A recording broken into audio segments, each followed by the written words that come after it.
if we're going to go the next magnitude up, this means as high as 7.8 is due this week in the West Pacific between our current sets of deep earthquakes. The deep earthquakes are raised high off the planet for easy identification purposes. So we look north of Japan, there's one up here, raised high up. There's another one south of Japan. South of Japan, we have a letter D. North of Japan, we have a letter D. These are spots where we watch, forecast for deep earthquakes. So 2 deeps there. Then down here, where our other letter D is, at South Philippines going into Indonesia, and over here to the east at Fiji. We have a letter D, and it has deep earthquakes on it. Then, sandwiched in between them, we have a deep 5. So now we're filling in the halfway points between our letter Ds. So this, in the past, when you see a bunch of deep earthquakes in 2 days' time, and then the middle points start filling in between our deep earthquakes with more deep earthquakes, it lets you know there's something spreading underneath, and it's going to be coming up. And when it comes up, it's coming up out of a fluid down below the plates, semi-fluid melted area, up into the solid plate. And it's like a wave crashing against the shores, a rocky shore. A wave in its own right contains energy, but it's not realized until it crashes against something. So the wave crashing into the underside of the plate, coming up through it, we should see a shallower, larger earthquake the next magnitude up, as high as 7.8. But, I mean, I have to really warn anything from 6.8 to 7.8. Something bigger most likely should be popping up next to our deep earthquakes. So then we find our halfway points, or our triangulated point between all the deep earthquakes, for the new one to strike. So we look between our deeps, and what would you say the generalized middle point is between Kuril Islands to the north, down to Indonesia and Philippines, and over to Fiji? What would you say the middle point of that is? I'm asking the class. I'll show you what the middle point is so you can understand how to do this. I've explained this over and over again, but I'll do it again. Deep earthquake up here to the north at Kamchatka. Deep earthquake down here at South Philippines, right where the plate boundary meets. Deep earthquake halfway over at Papua New Guinea, Solomon Islands, and deep earthquake here. So boom, boom, boom, boom, boom. Equidistantly spaced deeps all the way along here. So what is the halfway point between Fiji and Kuril Islands if we go around the bends of the plate? Somewhere right in here. We go from here, down, and over. It's somewhere right in there. Mm-hmm. So that means South Philippines, West Indonesia, West Papua New Guinea, East Indonesia, where the plate boundaries come together. There is something there. Let me show you on Google Earth what's there. Let's turn off all the volcanoes and everything. There we go.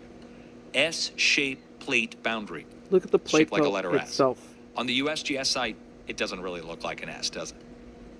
But visibly in the plate itself, it literally looks like a letter S. Mm-hmm. So, southeast side of the letter S bend, there we go, Banda Sea.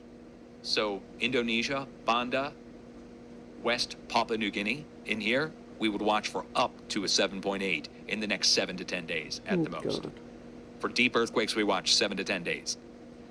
So 7 days puts us obviously 1 week from now, next Wednesday, and to like next Friday into next Saturday, a week from now. Or what's the date? Let's get the calendar on there. 23rd. So the 24th into the 25th of January is what we'd watch for up to a 7.8 to strike Indonesia or somewhere very close to it right in here. And if any new deep earthquakes happen through here, that could change things.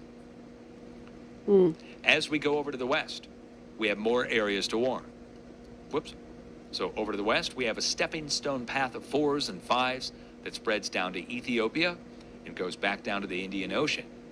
But if you really look at it like this, it's a line of earthquakes coming out of the West Pacific, trying to make its way over to Europe.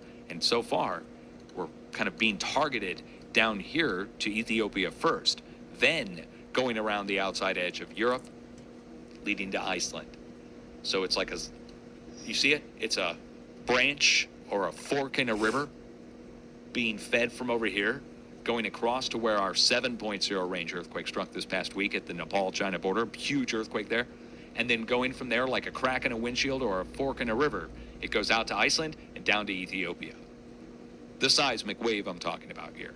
And it's dropping off fours equidistantly spaced all the way along the way. This is going to all take the next step up. So if we're at fours now, we're going to go to fives. And if we're at fives now, we're going to go to sixes. So this means Africa is due for a new six. We should see a six here down at Ethiopia. And we should see a new six splitting out here at the mid-Atlantic ridge next to Iceland. into two But I continents can't rule right now. out eruption. I don't forecast eruptions, but if we're going to get a six, you might want to watch both spots this week for potential eruptions at Bardarbunga and down south at Dauphin volcano or the volcanic field there. Smack between the two, Turkey, Dauphin's where the been branch active. point happens at the Iran-Turkey border region. You see that? How it branches to the north and to the south, like it's splitting in a river. Well, what's splitting? Let's go look. Look what's there. Splitting to the north and splitting to the south. I'll be darned. The plate boundary for Saudi Arabia. But in Europe, USGS has nothing across East Europe, do they? Take a look. We have a big arrow there. Why do we have an arrow there? Let's go look at Europe from above. Turn off our borders and labels just so you can see everything. See the backwards S-shaped bend of the plate, the craton edge in Europe? These are mountains covered in trees. USGS has nothing here. But the backwards S-shaped bend in the plate goes up, then makes a hump shape, and another one, and goes back down this way across Europe. Now look, I'm going to turn on our volcanoes. Check it out.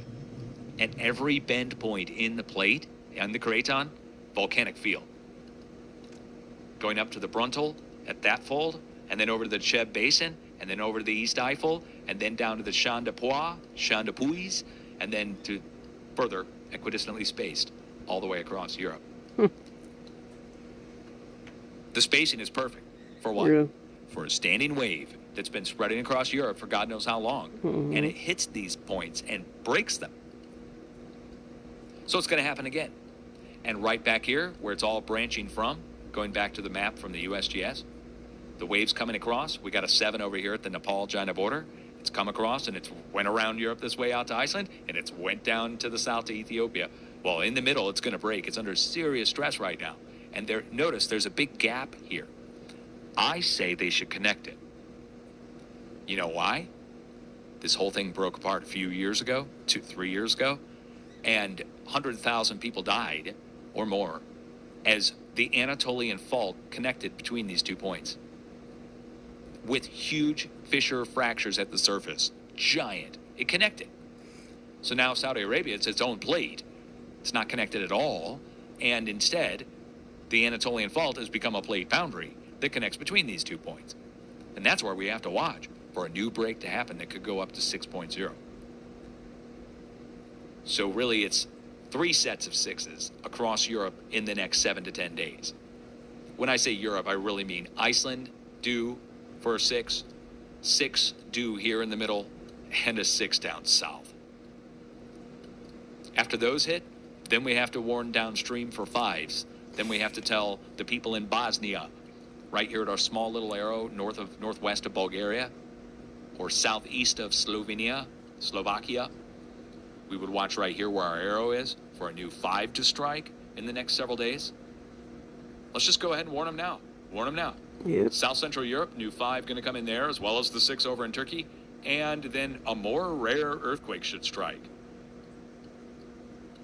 Are you You kidding? see where we're looking, right? The Yeah. English Channel. When was the last time we had an earthquake at the English Channel? Yeah, really. Coast of Normandy. Tremblement de terre. An earthquake.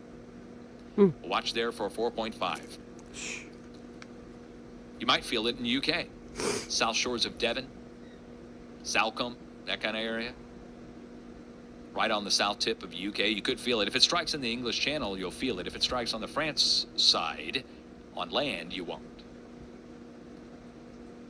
Anywhere else? Central and South America. Let's talk about this.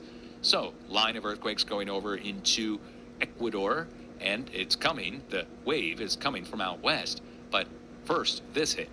Then this. Chile just But had. like I said, it's not one earthquake causing the other. There's a wave that goes in, hits, bounces back. That's why we got a slightly larger earthquake out here, 5.2. The wave went in, 5.1, bounced off, came back, and now it's reflected back to itself again, spreading out. So we're going to see a spread of 4s with a new 6.5 to 7.0 earthquake smack in the middle right here in South Mexico. How am I coming to that determination? I told you we're going next magnitude up, across the board, across the whole planet. All the deep earthquakes let us know that. So if we're going the next step up, we're already at 6 in Mexico this week next to Colima volcano. We have to look just to the south of Colima, in between all of our current earthquakes. So let's go and show you what's there. Colima volcano right here at the bend of the edge of the plate boundary. You see it? We have to look down to the south. And then all of a sudden we're at Guatemala, El Salvador, Guatemala, El Salvador, South Mexico, right where the plate boundary meets into the Caribbean. So we already got a 6 here, and I expect the next step up on the plate boundary down to the south. 7 But we have to lots. warn everybody Oh my from God. Mexico City down to El Salvador on an earthquake this size. An upper 6 to low 7 is enough to seriously cause damage in Mexico, cause fatalities and everything else. Type of construction, also rural mountainous areas. If it strikes out in the ocean, that's the best case scenario. Yeah. Upper 6 to low 7 most likely doesn't cause a tsunami, and it reduces the damage on land. But the spot to watch is right here. Also, several volcanoes showing up on the list this week. Santiaguito, Fuego, both in Guatemala. Felipe's and right the next earthquake to Fuego. to Colima up to the north, up in Mexico. Kind of lets us know to watch Colima. Popocatépetl in central Mexico at Mexico City is always on the list. But Colima, down to the south. So that we have to look really big at this one to even get a picture of what's going on. So on all sides of South America right now, take a look at it in the last day. There we go. Last day's worth of earthquakes. And what's going to hit right in the middle? Almost 2 days. Right there. You should be able to notice, again, I'm showing you 5.0 and greater. If we look Boom, at the boom, 4s, boom, if we take in all the the 4s middle. and put them in there, let's do that. It just fills in the middle points between the 5s. Do you see? So we don't have to have the 4s in there, but if we did, it just fills in the middle points between the 5s. This is an equidistant spacing of the same sized earthquakes. 5.1, 5.2 out west, 5.1 to 5.2 down south, and a bigger earthquake over to the east. What do all 3 earthquakes have in common aside from the spacing? Well, let's go look at the USGS map. 5.1 out here, 5.1 out here, 5.7 out here, 5.1 to 5.2 down here, and then the earthquake from yesterday, 36 hours ago, out over here to the west. All 3 earthquakes on all 3 sides of South America's plate boundary system, all 3 sections under stress of the same size, with the most stress pointed over to the east, and you add in what's up to the north. Let's add in what's up to the north. A bunch of 2s, 3s, 1s, 2s, 3s, and 4s over this past week coming out of the United States, which ups the total over to the east. Hence our breakouts on the east side. So we get a bigger earthquake on the east side as the wave is pooling up on the east side. But the spread is perfect. Again, equidistant spacing spread across South America. So now I'm going to watch in between all 3. If we were to think of this like a giant triangle, we would look in the middle of the triangle, and right there, that's Chile, but there's something there. Let me one more time. Here, here, and out here. And the middle of it, look what's in the middle. Another plate boundary along the most active earthquake zone in the planet, or one of them, which is the Chile, Argentina, Bolivia border region with South And they Peru. just had one. Kind of all 3 to 4 come together right there. And North Chile is well known for its large earthquake activity, as well as South Chile and Bio. So we have to watch right there for the potential of a large earthquake to strike this week as well. That now puts us at 1 big earthquake in the West Pacific, 2 moderate earthquakes over, somewhat big, over in Europe and Iceland, or Turkey and Iceland. Now we're up to 3 noteworthy earthquakes, then a 4th potential, and possibly here by the end of the 7 to 10 day time period, a 5th large earthquake striking down to the south. But I'm not going to be able to nail this one down until we see what strikes across the rest of the plate. All right. However, I would watch right now. It's already moving across for the next magnitude up. Magnitude up from this goes up to 6.2 to 6.7. So we would look for up to 6.2 to 6.7 to strike here. If it strikes on land, it's a big deal. If it strikes out in the ocean, nobody will even care. They're used to large earthquakes down here out in the ocean that don't cause much damage. Okay, do we have anything else to mention? I think that's it. So that pretty much covers the whole planet.